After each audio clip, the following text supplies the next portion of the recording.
என்னோட அடையாளம், என் வீடு குடும்பம் எல்லாத்தையும்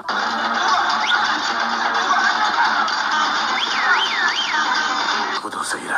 மத்தவங்க சாதிக்க முடியாதத நான் சாதிச்சு காட்டுவேன்.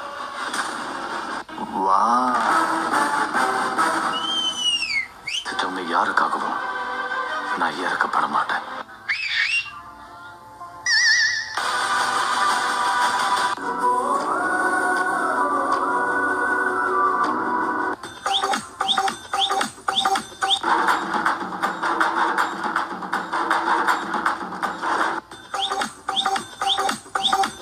கோடியை தொட்டுருவான். எவனும் பேச முடியாது நாங்க பெரிய ஆளுகன்ட்டு. இது தெரியாம நம்ம மூதேவிகள் நாங்க 1.5 கோடி